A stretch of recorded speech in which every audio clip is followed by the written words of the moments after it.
Hello students, मैं हूं Pooja and welcome back to my channel accounting master class, जहां पर आपको सीक्वेंस में सिस्टमैटिक वे में अकाउंटेंसी के डिफरेंट टॉपिक्स पर कंप्लीट लेक्चर सीरीज मिलेगी। तो अगर आप कॉमर्स के स्टूडेंट हैं तो ये चैनल आपके लिए बहुत ही यूजफुल होने वाला है। राइट, तो चलिए स्टार्ट करते हैं आज का लेक्चर। लास्ट 3-4 लेक्चर में हमने डिटेल में डिस्कस किया था अबाउट द फाइनेंशियल स्टेटमेंट। ठीक है, बट एक बात बताइए, क्या फाइनेंशियल स्टेटमेंट बनाने से कंपनी का क्या जो पूरा पर्पस है क्या वो सॉल्व होता है? नहीं। फाइनेंशियल स्टेटमेंट बनाना सफिशिएंट नहीं है जब तक फाइनेंशियल स्टेटमेंट को एनालाइज ना किया जाए। राइट, जब तक कुछ कंक्लूजन न ड्रॉ किया जाए, फाइनेंशियल स्टेटमेंट को इंटरप्रेट ना किया जाए, ठीक है, तब तक पूरा पर्पस सॉल्व नहीं होता है फाइनेंशियल स्टेटमेंट बनाने का। तो इस लेक्चर में हम नेक्स्ट न्यू यूनिट स्टार्ट करने जा रहे हैं जिसमें हम फाइनेंशियल स्टेटमेंट एनालाइज करेंगे।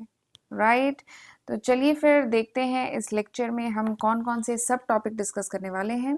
सबसे पहले तो हम देखेंगे कि फाइनेंशियल स्टेटमेंट एनालिसिस क्या होता है, कौन कौन से टूल या टेक्निक कंपनी के पास अवेलेबल है फाइनेंशियल स्टेटमेंट को एनालाइज करने के लिए, और उसके बाद हम देखेंगे कि फाइनेंशियल स्टेटमेंट एनालिसिस कितने टाइप का होता है। ठीक है, और हाँ, अगर आप मेरे चैनल पर पहली बार आए हैं तो मेरे चैनल को भी जल्दी से सब्सक्राइब कर लीजिएगा और ये जो बेल है उसको भी प्रेस करिएगा so that you get the notification when I upload my next video. Right, और अपने फ्रेंड्स के साथ इन वीडियो सीरीज को ज़्यादा से ज़्यादा शेयर भी करिएगा। ओके, तो चलिए फिर हम स्टार्ट करते हैं आज का लेक्चर। फाइनेंशियल स्टेटमेंट एनालिसिस, तो ये नाम से ही समझ में आ रहा है। Financial statement analysis means this is a analysis of financial statement of the company. Company का जो फाइनेंशियल स्टेटमेंट होता है, फाइनेंशियल स्टेटमेंट हम पढ़ चुके हैं, मतलब balance sheet, statement of profit and loss, cash flow statement. ठीक है, तो कंपनी का जो फाइनेंशियल स्टेटमेंट होता है उसको जब सिस्टमैटिक वे में, सिस्टमैटिक प्रोसेस से जब उसको एनालाइज किया जाता है, जितनी भी फाइनेंशियल इंफॉर्मेशन है उनको जब एनालाइज किया जाता है, उससे कुछ कंक्लूजन ड्रॉ करने की कोशिश की जाती है, उसे इंटरप्रेट किया जाता है ताकि कंपनी डिसीजन ले सके, कंपनी आगे की प्लानिंग कर सके regarding its operation. This is called financial statement analysis.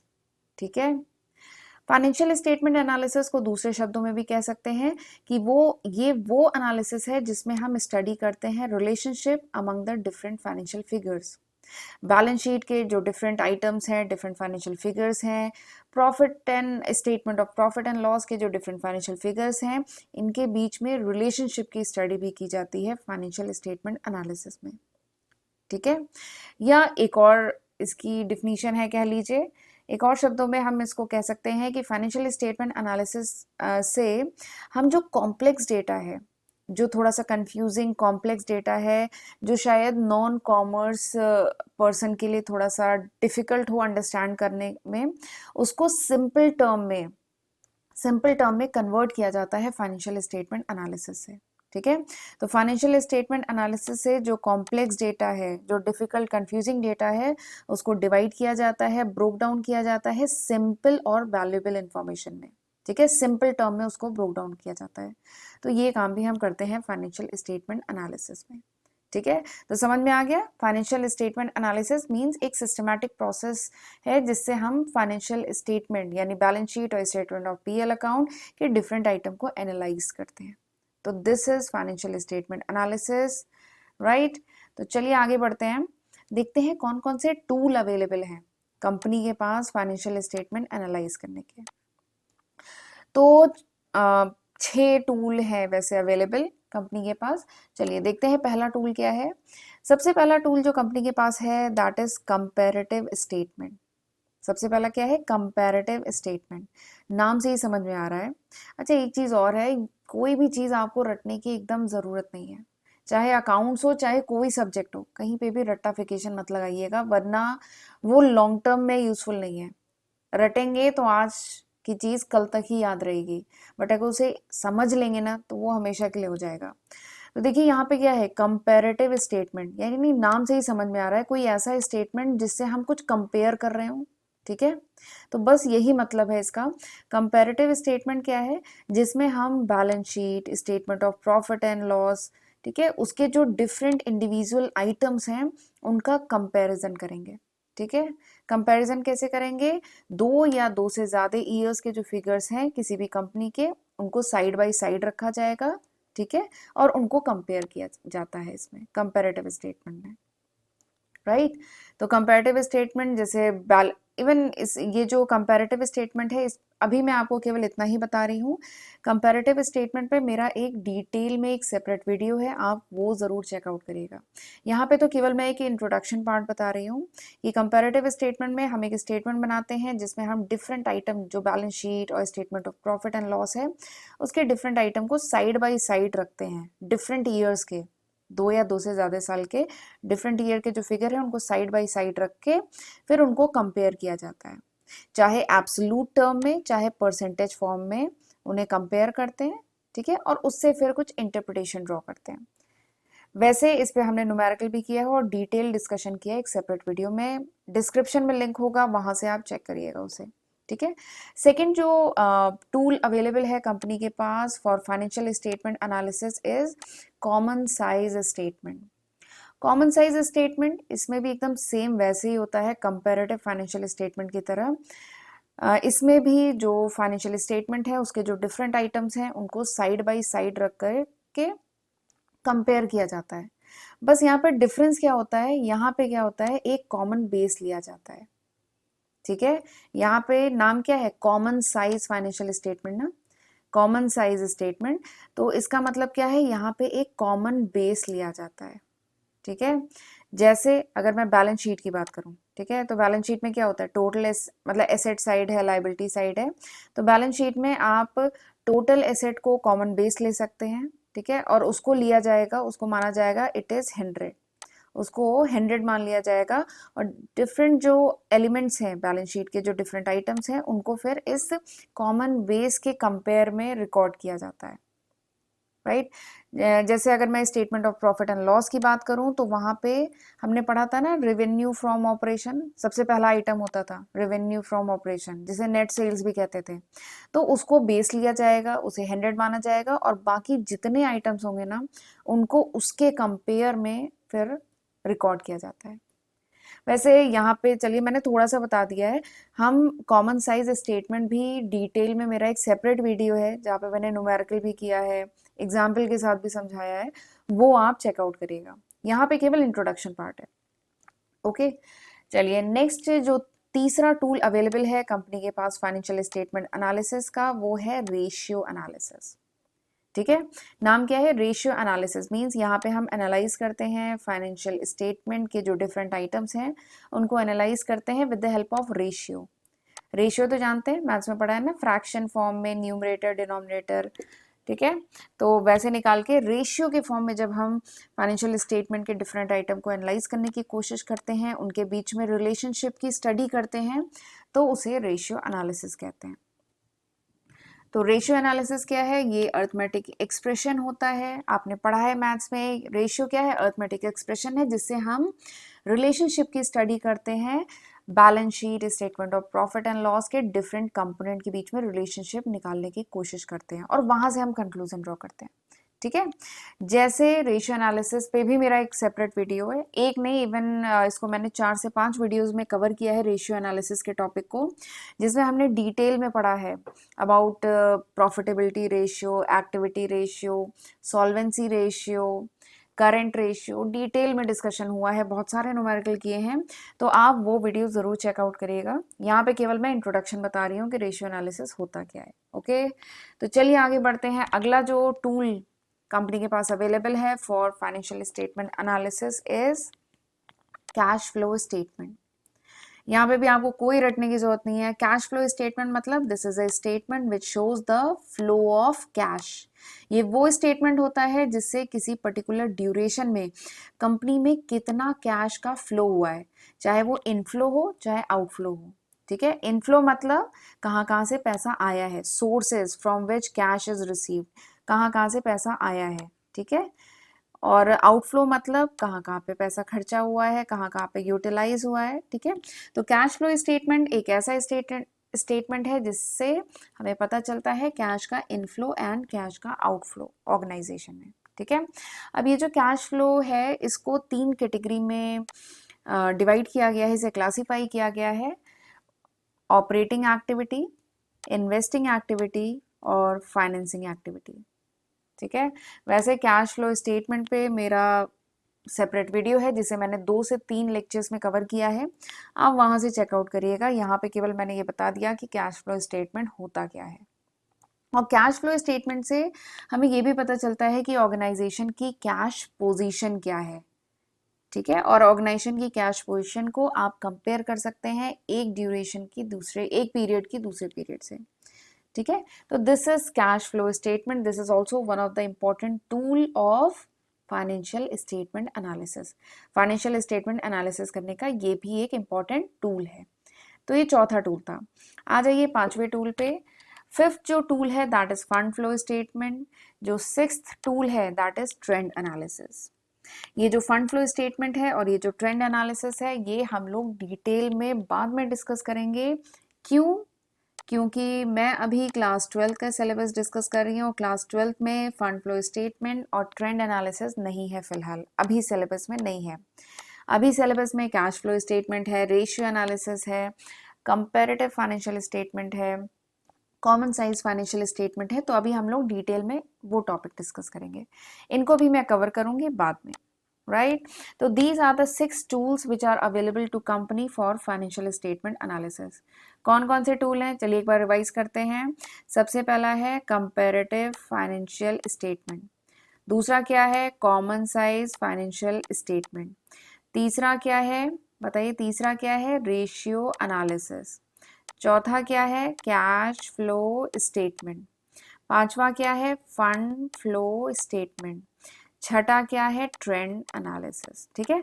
तो ये 6 टूल कंपनी के पास अवेलेबल हैं फॉर फाइनेंशियल स्टेटमेंट एनालिसिस। तो यहां तक समझ में आया? चलिए आगे बढ़ते हैं। Type of financial statement analysis. Financial statement analysis कितने टाइप के होते हैं? ठीक है। तो ये यहाँ पे आपको दिख रहा है 4 टाइप के होते हैं, external, internal analysis, horizontal and vertical analysis. ठीक है।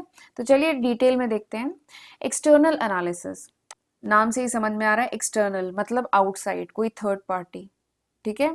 इंटरनल एनालिसिस मतलब इंटरनल, कंपनी के अंदर के लोग। ठीक है। एक्सटर्नल मतलब बाहर के लोग। तो एक्सटर्नल एनालिसिस क्या है? This is conducted by those. External analysis वो लोग करते हैं who don't have access to the detail record of the company. Company के डिटेल रिकॉर्ड का एक्सेस जिन लोगों के पास नहीं होता है, जो लोग कंपनी के बाहर के होते हैं, एक्सटर्नल होते हैं, ठीक है, वो लोग जो एनालिसिस करते हैं ना उसको कहा जाता है एक्सटर्नल एनालिसिस। ठीक है।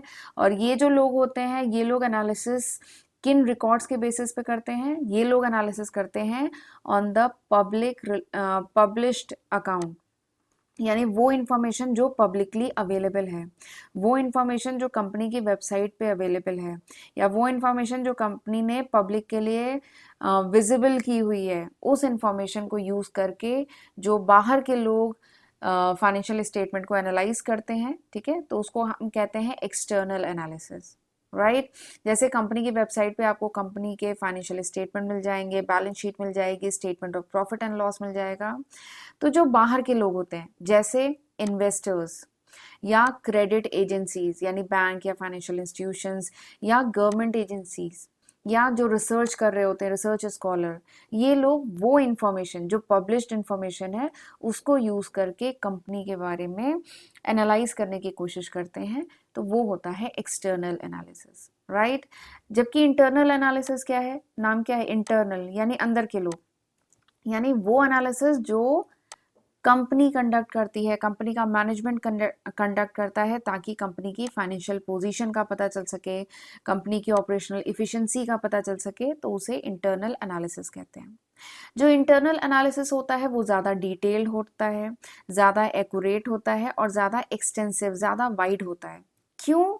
क्योंकि जो कंपनी है उसके पास तो अपनी सारी इंफॉर्मेशन अवेलेबल है ना, कंपनी है उसके पास तो एक्सेस है अपनी सारी इंफॉर्मेशन का। तो ये जो एनालिसिस जो होगा वो ज़्यादा डिटेल्ड होगा। जबकि जो आउटसाइड पर्सन है, जो एक्सटर्नल एनालिसिस है, उसमें जो बाहर के लोग हैं, क्या उनको कंपनी की सारी इन्फॉर्मेशन अवेलेबल होती है? नो, उन्हें तो सारी इन्फॉर्मेशन अवेलेबल नहीं होती ना। उन्हें तो केवल वही इन्फॉर्मेशन अवेलेबल है जो कंपनी की वेबसाइट पे है, जो पब्लिश्ड इन्फॉर्मेशन है। ठीक है, तो this is the difference between internal and external analysis. Internal analysis कौन करता है? कंपनी का मैनेजमेंट करता है, कंपनी के एम्प्लॉय करते हैं। ठीक है, जबकि एक्सटर्नल एनालिसिस कौन करता है? बाहर के लोग, जैसे इन्वेस्टर्स जो कंपनी में इन्वेस्ट करना चाहते हैं। ठीक है, वो क्या करेंगे? कंपनी की वेबसाइट पे जो इन्फॉर्मेशन है उसके बेसिस पे कंपनी के बारे में जज करने की कोशिश करते हैं, या कंपनी के बारे में जो फाइनेंशियल स्टेटमेंट है उसको एनालाइज करने की कोशिश करते हैं, या क्रेडिट एजेंसी या गवर्नमेंट एजेंसी। राइट, चलिए आगे पढ़ते हैं। हॉरिजॉन्टल एनालिसिस, अगला क्या है? हॉरिजॉन्टल एनालिसिस, जिसको डायनेमिक एनालिसिस भी कहते हैं। ठीक है, या जिसको टाइम सीरीज एनालिसिस भी कहते हैं। तो इसमें क्या होता है? जो फाइनेंशियल स्टेटमेंट के जो डिफरेंट आइटम्स होते हैं उनको साइड बाय साइड रख के नंबर ऑफ ईयर्स के लिए, 2 या 2 से ज़्यादा साल के जो फिगर्स हैं उनको साइड बाय साइड रख के कंपेयर किया जाता है। ठीक है, तो हॉरिजॉन्टल एनालिसिस में क्या होता है? हम कंपैरिजन करते हैं फाइनेंशियल डेटा को ऑफ डिफरेंट ईयर। ठीक है, और उसमें हम मानते हैं एक बेस ईयर है और बाकी ईयर्स को उसके कंपेयर में, उसके कंपैरिजन में हम कंपेयर करते हैं। ठीक है, इसका नाम क्या है? डायनेमिक। डायनेमिक मतलब चेंज, तो चेंज मतलब एक साल का दूसरे साल से क्या चेंज हुआ, दूसरे का तीसरे से क्या चेंज हुआ, तो डायनेमिक। ठीक है, तो उसकी स्टडी की जाती है। इसीलिए इसका दूसरा नाम टाइम सीरीज एनालिसिस भी है। टाइम सीरीज क्योंकि डिफरेंट टाइम पीरियड के जो फाइनेंशियल स्टेटमेंट है उनको कंपेयर करके इसमें एनालिसिस किया जाता है, तो इसे टाइम सीरीज एनालिसिस भी कहते हैं। इससे क्या होता है? ट्रेंड का पता चलता है। ठीक है, ये जो हॉरिजॉन्टल एनालिसिस या जो डायनेमिक एनालिसिस है, इसका फायदा ये है कि इससे ऑर्गेनाइजेशन के ट्रेंड का पता चलता है। जैसे कि एग्जांपल लेते हैं रेवेन्यू फ्रॉम ऑपरेशन। जैसे last year revenue from operation 10 lakh था, इस साल रेवेन्यू फ्रॉम ऑपरेशन 15 लाख आ गया। ठीक है, तो इससे ट्रेंड का पता चलता है और इससे ऑर्गेनाइजेशन आगे की प्लानिंग कर पाती है। तो this is the benefit of this horizontal या डायनेमिक एनालिसिस। और हॉरिजॉन्टल या डायनेमिक एनालिसिस का एग्जांपल क्या है? कंपैरेटिव स्टेटमेंट एनालिसिस पढ़ा था ना, जिसमें हम कंपैरिजन करते हैं, फाइनेंशियल फिगर्स जो हैं उनका कंपैरिजन करते हैं डिफरेंट ईयर्स के। ठीक है, तो this is the example of horizontal analysis. Horizontal analysis का दूसरा नाम क्या है? Dynamic analysis. एक और नाम क्या है? Time series analysis. राइट, चलिए अगला देखते हैं, वर्टिकल या स्टैटिक एनालिसिस। स्टैटिक, पहले ये वर्ड यूज हो गया स्टैटिक। स्टैटिक मतलब स्थिर, यानी ये वो एनालिसिस है जहां पे हम फाइनेंशियल स्टेटमेंट यूज करते हैं फॉर 1 ईयर ओनली, यानी 1 साल के फाइनेंशियल स्टेटमेंट को एनालाइज करते हैं। ठीक है, तो आप जब रेशियो एनालिसिस देखेंगे तो रेशियो एनालिसिस में देखेंगे कि हम जितने भी फाइनेंशियल फिगर्स हैं, बैलेंस शीट के जो डिफरेंट आइटम्स हैं, statement of profit and loss के जो डिफरेंट आइटम्स हैं, वो किसी पर्टिकुलर ईयर के कंपेयर करते हैं। ठीक है, किसी एक पर्टिकुलर अकाउंटिंग ईयर को उठाते हैं और उसके जो फाइनेंशियल फिगर्स हैं, फाइनेंशियल आइटम्स हैं, उनको हम रिलेशनशिप एस्टैब्लिश करने की कोशिश करते हैं। ठीक है, तो वो क्या होता है? वो होता है स्टैटिक एनालिसिस, या जिसको वर्टिकल एनालिसिस भी कहते हैं। ठीक है, इसमें ये जो वर्टिकल एनालिसिस होता है ये यूजफुल होता है for comparing the different companies of same type. अगर आपको एक ही टाइप के डिफरेंट कंपनीज को कंपेयर करना होता है तो हम स्टैटिक एनालिसिस यूज करते हैं। राइट, या अगर आपको एक कंपनी के डिफरेंट डिपार्टमेंट को कंपेयर करना है तो भी हम स्टैटिक एनालिसिस यूज करते हैं। जैसे एक एग्जांपल लेते हैं, जैसे आईटी कंपनी का एग्जांपल है। आईटी कंपनीज, कुछ बड़ी आईटी कंपनीज के नाम बताइए। जैसे हो गया HCL है, विप्रो है, TCS है, कुछ बड़ी कंपनीज हैं आईटी की। ठीक है, तो ये सेम टाइप की कंपनी है। तो अगर मुझे HCL को TCS से कंपेयर करना है, ठीक है, HCL है उसको TCS से कंपेयर करना है, तो I can use ratio analysis. मैं रेशियो एनालिसिस यूज कर सकती हूँ। यहाँ पे हम स्टैटिक एनालिसिस यूज करेंगे क्योंकि हम डिफरेंट कंपनी, सेम टाइप के डिफरेंट कंपनी का किसी पर्टिकुलर फाइनेंशियल ईयर के फिगर को कंपेयर करेंगे। ठीक है, तो this is vertical analysis. Right, समझ में आया यहाँ तक? तो चलिए शॉर्ट में थोड़ा रिवाइज कर लेते हैं। आज के लेक्चर में हमने क्या क्या डिस्कस किया। सबसे पहले हमने देखा फाइनेंशियल स्टेटमेंट एनालिसिस क्या होता है, ठीक है। उसके बाद हमने देखा कि फाइनेंशियल स्टेटमेंट एनालिसिस करने के कौन कौन से टूल अवेलेबल हैं। तो हमने देखा 6 टूल्स अवेलेबल हैं। कौन कौन से? सबसे पहला है कंपैरेटिव फाइनेंशियल स्टेटमेंट एनालिसिस, दूसरा है common size financial statement analysis, अगला था रेशियो एनालिसिस, नेक्स्ट था कैश फ्लो एनालिसिस, नेक्स्ट क्या था ट्रेंड एनालिसिस, और उसके बाद था फंड फ्लो एनालिसिस, ठीक है। तो ये कुछ 6 टूल अवेलेबल हैं कंपनी के पास फॉर फाइनेंशियल स्टेटमेंट एनालिसिस। तीसरा जो टॉपिक हमने पढ़ा था that was type of financial statement analysis. कितने टाइप के होते हैं फाइनेंशियल स्टेटमेंट एनालिसिस? तो हमने देखा था 4 टाइप के होते हैं। कौन कौन से बताइए, कौन कौन से होते हैं? सबसे पहला क्या था? एक्सटर्नल, मतलब जो आउटसाइड पर्सन करे एनालिसिस। दूसरा क्या था? इंटरनल, ठीक है। नेक्स्ट क्या था? डायनेमिक, या जिसको हॉरिजॉन्टल कहते हैं।